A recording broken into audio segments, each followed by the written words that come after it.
Hey guys, today I'm going to talk to you about how your voice works, what the mechanisms within your instrument are and how they work together so that way you can speak and sing. So if you've ever wondered what goes on in your body while you sing, this is the video for you. So let's start with what singing is really.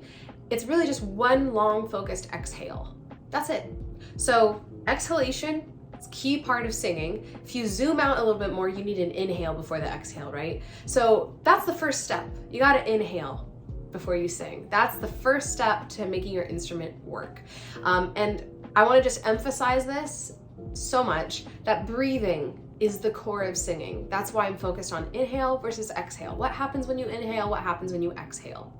So let's go into inhale mode. I want you to just sit for a moment. Imagine you're at the doctor's office. They put a stethoscope to your chest and they ask you to breathe in nice and deep. Most people will go with a big chest and shoulder heave. And in singing, we would consider that a shallow breath. In fact, a lot of somatic healers, a lot of yogis, a lot of Reiki healers, massage therapists, they would all tell you that's too shallow of a breath. You need to breathe nice and low in your belly. We're talking below the belly button. So I'm going to stand sideways so you can see, but when you breathe in, that breath will drop nice and low into your belly like this.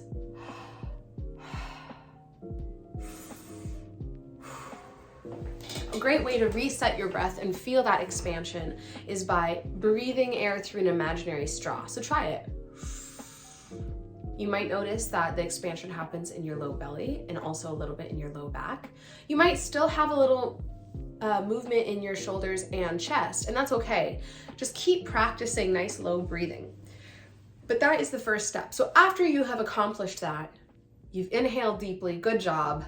Now you exhale, and the exhale, what really happens is your diaphragm collapses your lungs, and so that's why your belly comes back in, and your lungs push the air out, and you exhale through your trachea, through your larynx or voice box. So men can find their Adam's apple. That's super easy to find. That's the hyoid bone, the front of the larynx, and the cartilage and tissue and musculature that surrounds that area is the larynx itself. Women can find theirs by following the ridges along the trachea until they find that point where it gets a little bit bigger, like ridge, and then it kind of fans out. You can notice my fingers just went out. This is my larynx, and you can move it back and forth. It's quite flexible, although it freaks some people out to do that. So it's optional.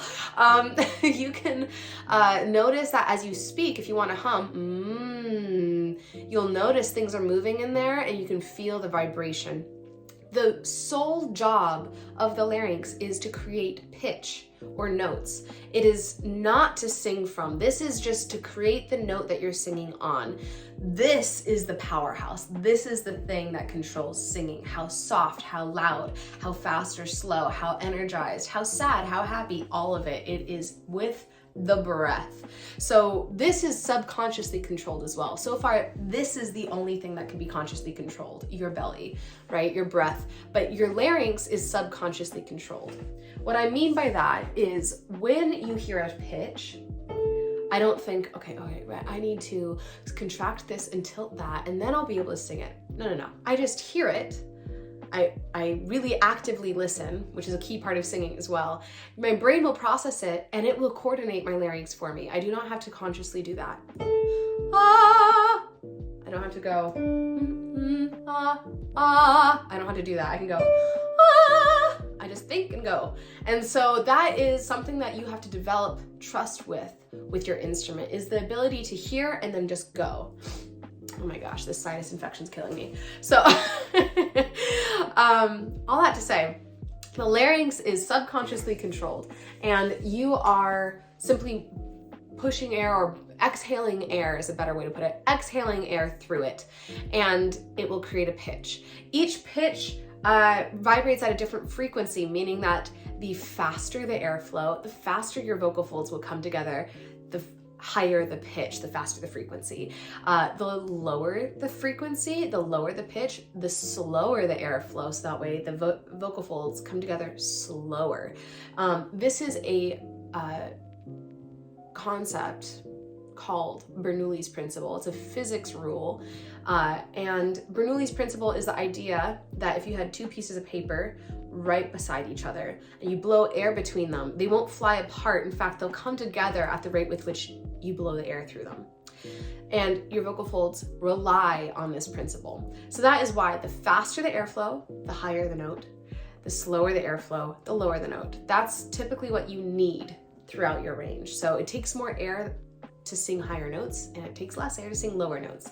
That's why we speak in our low range. So at this point, we've inhaled, we've exhaled, we've created a pitch as the air is exhaling through our larynx. And at this point, the note in the larynx is acting as if it's like a guitar string held out in an open field. If you pluck it, it's not going to make a lot of noise because there's no resonating chamber around it. So what you need is a resonating chamber, like the body of a guitar, the body of a drum. So we as humans have three main resonating chambers. The chest, because you have two empty sacs of air in there. There's a lot of room. You have the chest, you have the mouth, it's just a hole in your head. And then you have the sinuses, which are holes in your head. And right now, mine are really stuffed up. So that's really the only time they alter is if you have a sinus infection like I do. And then you have the mouth, which is very flexible. You can make it bigger or smaller. And then you have the chest, which is pretty much one size. It's not changing resonance that much. So that said, the note that you create is resonating in either the chest, the mouth, the sinuses, or a combination of them.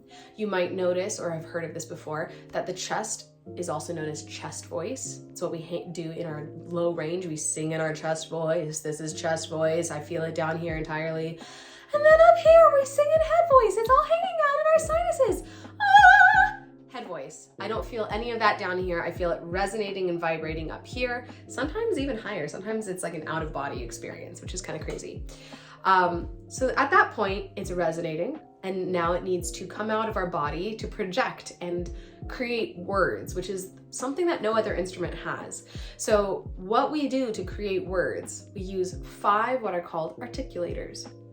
Articulators, it's just a fancy word for the parts of your mouth that move and change shape for the mouth. That would be your tongue, your teeth, believe it or not, your lips, your jaw, and your soft palate, which is the back of the roof of the mouth. So the hard palate is another name for the roof of your mouth. So it's the hard palate, and then it becomes soft and flexible right in the back of the throat, right where the uvula, the little punching bag in the back of your throat, that's what it's attached to. And if you yawn, you'll feel a little lift. You might hear a little crinkle in your ears. You'll feel a lift in the back of your throat. That is the soft palate lifting. So as you are singing and creating words, your teeth, tongue, lips, jaw, soft palate are all working in tandem to make different vowels and consonants. And that, my friend, is how your instrument works. So let's wrap it up. You have a nice low inhale. It's like putting gas in the tank before the car is actually going to go. It's the fuel of singing. Breathing nice and low in the belly, below the belly button ideally. Breathing in and then exhaling, letting the air exhale through your trachea, through your larynx, where the vocal folds vibrate together depending on how fast or slow the air is moving, which is all subconsciously controlled, by the way. And then it will resonate in either the chest, the mouth, the sinuses, or a combination of them, and come out of your mouth in the form of words using either the teeth, the tongue, the lips, the jaw, or the soft palate. And that is how your voice works. If you're curious about other ways of taking care of your voice, I have a vocal hygiene and singer-approved sore throat remedy guide in the description. It's free. Click it, check it out. Give me your feedback. I'm curious what you think. I hope it helps. And if you like videos like this and you want more, subscribe to this channel. I do new videos almost every week about how to sing, and I have a lot of offerings, one-on-one lessons, group classes, and some online offerings at my website, also down in the description as well. I hope you have a great rest of your day, and happy singing.